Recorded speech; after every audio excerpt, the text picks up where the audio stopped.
One way that we get into alignment with ourselves and we get into alignment with God is by looking at ourselves. By that, I truly mean just doing introspection.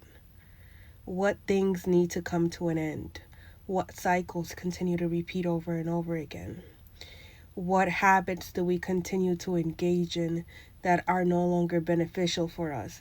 And if we're able to look and see that it's evident that certain things continue to play out, and it could be things with people, places, and things, but I'm going to refer specifically to the ones with people, because what happens is if we don't learn the lesson with one person, even if we're not with that person anymore or we're no longer in a relationship with those individual, if we haven't learned the lesson will continue to repeat itself in a different vessel, because it's that energy that we were not able to master that continues to manifest itself in another vessel. Like when I refer to a vessel is like us, like the human body, right? And because we are here to experience certain things and to learn the lessons, and as we learn the lessons and we overcome the lessons, then we move on to other lessons.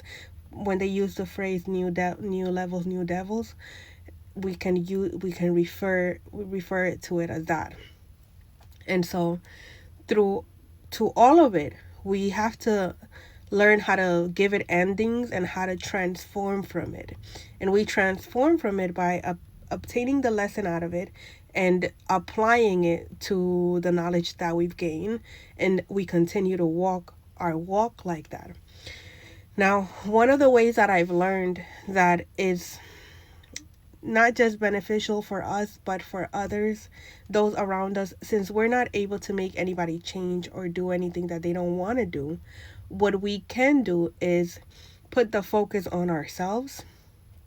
And if the people around us are detrimental to our well-being and we see that they're not changing, what we do is that we remove ourselves from their experience. And what that does is that forces the person to look at themselves, because they no longer have access to you. So if you were in a toxic situation, whether it was a friendship or relationship, no matter what kind it was, whether it was work environment, family, friends, intimate relationships, no matter what the situation was, if you were able to remove yourself from it and you start to heal yourself, what this does, excuse me, is that this has a ripple effect with those around you. So they either get into alignment with you and start also to heal, or they are forced to do it by the universe, because what happens is that once the person no longer has access to you and they're not able to blame you for things or say that or like involve you in it, their character begins to reveal itself. And so they'll have to do the introspection, do the healing work or not, but their reality, basically the mask comes off. That's what happens. It's, for example, with the narcissist. If you're in a relationship with a narcissist, no matter what kind of relationship it may be, right?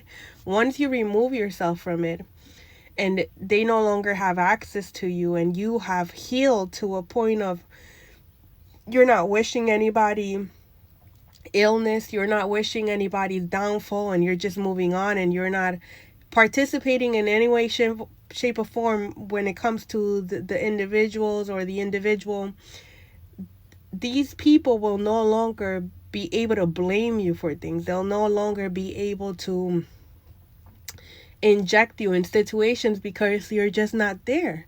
So their true nature reveals itself, and then their mask comes off. The reason being is that usually these type of individuals, they have to portray to be something that they're not, right? They have to have a mask on. And once you're no longer there participating in whatever it is that they had going on, that mask can little by little chips away, and that image that they upheld crumbles on its own because it wasn't built on a solid foundation. It wasn't built on truth. It was all lies. As you give death to certain things, which just means endings, transformation, end of cycles, right? And it's all about you, right? So when you align with self-love, a lot of endings happen because it no longer resonates with you. You're being kinder to yourself, so you're not going to want to go and be emotionally manipulated anymore.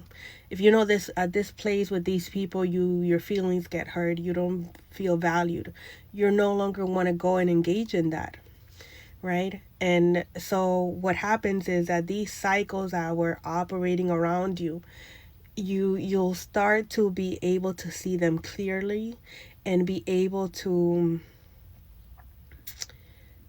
shut them down faster, because you will no longer tolerate it in that sense. And it's not because you're better than anyone, it's just that you're no longer putting yourself through certain things because you're working on healing yourself. You're working on being more gentle with yourself. Working on being more loving with yourself. And so as you give endings to all of these situations that no longer benefit you, and you start to remove people, places, and things that no longer serve you, what that does is that generates space within your inner world and your outside world. So as you cleared out those people, those activities, those habits from your inner being and from your external reality, you generated space to create something new, for more things to come into your life. And because we are magnets per se, we're like walking magnets, we are going to attract in what we are from within. This is why it's so important that we are familiar with the universal laws, because as long as we are from within, having hardships with ourselves, betraying ourselves, participating in things that no longer benefit us. And by this, I don't mean that we're perfect. This doesn't mean that we're just over here walking holier than thou, right? That's not what it is. It's about making better choices for ourselves little by little. And that looks different for each and every one of us, right? And also coming back to center with ourselves when we fall short. It's not about, oh my God, I made a mistake, it's the end of the world. No, my friend. How long did it take you this time around to come back to center with yourself, to know that, okay, I made a mistake, but guess what? I'm still doing better. That doesn't stop the progress that I've made. So you just keep getting up and coming back and doing it again and repetitively doing it again and so on, right? And so with the universal laws, what you are within is what you're going to attract into your reality. This is how we create our reality. And that's why it says that in order for you to manifest the new reality, it's going to cost you your old one, because certain people can't go with you anymore to where you're going, because they're just not at the same frequency that you are in. It's not about anybody being better than anybody. It's about the growth that we have had as individuals. So if you have grown to a certain level that you just no longer resonate with certain things, participate in certain things, hold the same types of conversations and the same type of habits, then you need people who resonate with the new version of you, who you are now. That's what that means. So your old self will have to go in order for the new self, who is for your highest good, to come in and be able to support you and be with you into the reality that you want to manifest for yourself.